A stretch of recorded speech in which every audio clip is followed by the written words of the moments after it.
और चलिए बढ़ेंगे नेपाल त्रासदी की ओर। दर्शकों, एक एक अपडेट आपको देना चाहेंगे। तिब्बत में ग्लेशियर फटने से नेपाल में भारी तबाही लगातार मची हुई है। नेपाल में बाढ़ का कहर जारी है। अब तक 270 लोगों की मौत की खबर है। मौके पर राहत और बचाव का काम लगातार जारी है। नेपाल में बाढ़ का कहर लगातार जारी है। अब तक 270 लोगों की मौत हो चुकी है। हालात बेहद भयावह है। मलबे में जिंदगी की तलाश लगातार जारी है और मौके पर राहत बचाव का काम युद्ध स्तर पर चलाया जा रहा है। रेस्क्यू टीमों की कोशिश है कि मलबे में फंसे लोगों को जल्द से जल्द बाहर निकाला जा सके। नेपाल चीन सीमा पर कुदरत का ऐसा कहर टूटा है जिसने पूरे इलाके को तबाही के मंजर में तब्दील कर दिया है।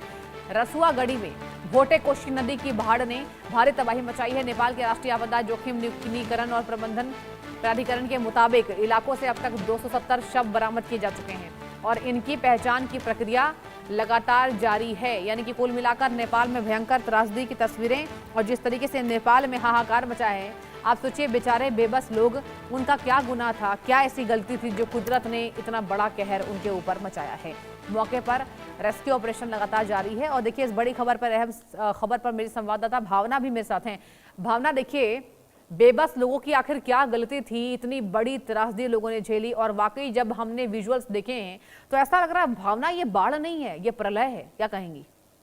ये देखिए, जिस तरीके से नेपाल में बाढ़ की वजह से भारी तबाही का मंजर देखने को मिला और तस्वीरें जिस तरीके से सामने आई हैं, कहीं ना कहीं ये कहा जा सकता है कि दिल दहला देने वाली तस्वीरें जो है सामने आई हैं। कई 100 लोगों की जो है इस हादसे में मौत हो गई है। लगभग अब तक 270 शव जो है बरामद किए गए हैं। वहीं अगर देखा जाए तो तस्वीरें जिस तरीके से सामने निकल कर आई हैं, उसको देखकर अंदाजा लगा जा सकता है कि हादसा कितना जो है भयावह रहा होगा। वहीं इस हादसे के बाद विदेश मंत्रालय की तरफ से लगातार भारत ने राहत बचाव का सामग्री जो है वो भेजना शुरू कर दिया है। 2 विमानों को मानवीय सहायता से नेपाल भेजा गया है। वहीं पहली बार 10 टन रिफिल मटेरियल और दूसरी बार 37.5 टन रिफिल मटेरियल जो है भेजा गया है। यानी कि लगातार जो है राहत सामग्री जो है वहां पर भेजी जा रही है। और अगर बात की जाए तो विदेश मंत्रालय ने जानकारी दी कि कैलाश मानसरोवर यात्रा पर कई भारतीय जो है वो अभी भी फंसे हुए हैं, जो कि चीन की तरफ है। लगभग 200 भारतीय नागरिकों की मदद मांगी गई है।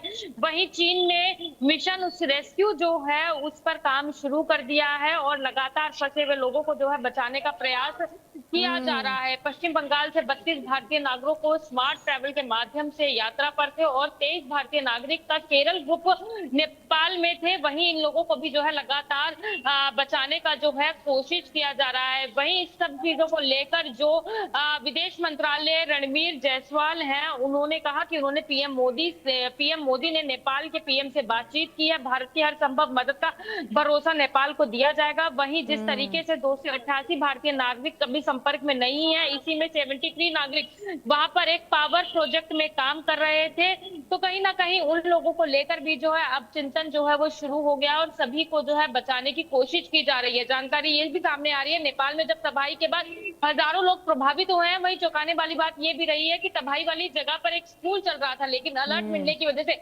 सभी बच्चों को जो है पहाड़ से नीचे भेज दिया गया था, जिससे वो बच्चे जो हैं वो सुरक्षित बताए जा रहे हैं। वहीं जानकारी ये भी सामने आ रही है, जिस समय ये आपदा आई है उससे पहले बताया जा रहा है कि भूकंप की जो है आशंका जताई गई थी, जिसके बाद ये इतना बड़ा भयानक बाढ़ का आपदा जो है वो देखी गई। लेकिन ये कहा जा सकता है कि जिस तरीके से नेपाल से तस्वीरें निकलकर सामने आ रही हैं, कहीं ना कहीं ये तस्वीरें जो है वो मंजर को दर्शाती हैं कि ये कोई हादसा नहीं, ये एक बाढ़ नहीं, ये एक प्रलय जो है वो लेकर आया है। और अभी तक मैं आपको बता दूं कि इस बाढ़ के कहर में लगातार जो मौतों का आंकड़ा है वो बढ़ता जा रहा है। अब तक 270 लोगों की जो है वो मौत हो चुकी है। हालत बेहद ही भयावह है।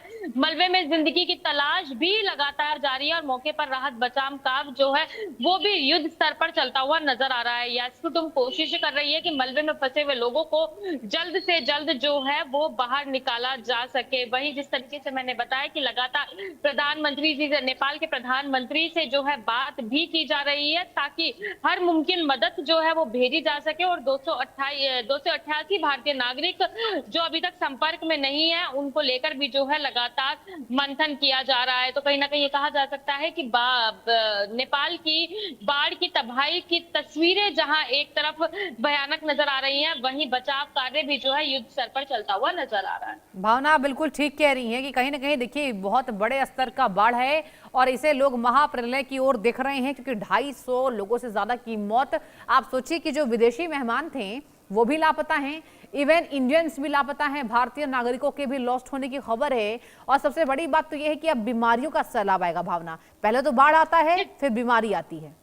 जी देखिए, बात लाजमी है। चल जहां जहां पर बाढ़ जैसे मंजर देखे जाते हैं वहां पर बीमारियों का सैलाब भी जो है वो देखने को मिलता है, और नए नए वेरिएंट की बीमारियां जो है वो कहीं ना कहीं देखने को मिलती हैं, जो कि लोगों को काफी ज्यादा परेशान करती हुई नजर आ रही है। लेकिन अभी फिलहाल अहम ये हो जाता है कि जिस तरीके से नेपाल में तबाही का मंजर देखने को मिला, उस तबाही के मंजर के बाद जो लोग फंसे हुए हैं उनको जल्द से जल्द बाहर निकाला जा सके, ताकि जिन लोगों की जिंदगी सुरक्षित हो सकती है उनकी जिंदगी सुरक्षित की जाए। नहीं तो ये कहा जा सकता है इस तबाही के मंजर में जहां परिवारजन अपने परिवार वाले लोगों की तलाश कर रहे हैं, तो कहीं ना कहीं रेस्क्यू का काम भी जो है वो युद्ध स्तर पर चलता हुआ नजर आ रहा है, ताकि जो लोग मलबे में फंसे हुए हैं उनको बाहर निकाला जा सके। बिल्कुल। और भावना ये बताइए कि जो तमाम लोग लापता है, देखिए 270 तो शव बरामद किए जा चुके हैं, लेकिन ये तो फिलहाल सामने क्या आंकड़ा है, अभी तो इसमें और भी आंकड़े आ सकते हैं और न जाने कितने आंकड़े आ सकते हैं। सैकड़ा पार हो चुका है और अब ऐसा लग रहा है कि 1000 पार लोगों के बरामद होने की आशंका है, क्योंकि जो पीछे से सैलाब आया था भावना, जो आपने भी देखा होगा, वो सबसे ज्यादा रौद्रकारी रूप था। अब ये बताइए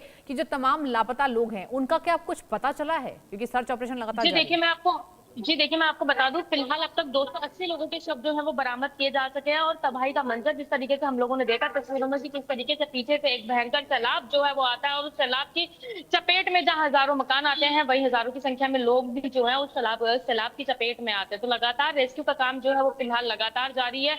अब देखना यही होगा कि कहीं ना कहीं कहा जा सकता है कि मशक्कत बहुत ज्यादा करनी पड़ेगी। जो राहत बचाव टीमें काम कर रही हैं उनके लिए जो है कड़ी चुनौती बन गया है, लेकिन मौत का आंकड़ा ये जरूर कहा जा सकता है कि हजारों की संख्या में पहुंच सकता है। जिस तरीके से हम लोगों ने सैलाब की तस्वीरें देखी, बेहद ही दुखद घटना जो है वो नेपाल से निकलकर सामने आई है, और कहीं ना कहीं ये जो सैलाब आया है वो हजारों लोगों की जिंदगी पर जो बन आया है, जहां कई हजार लोग बेघर होते हुए नजर आए हैं।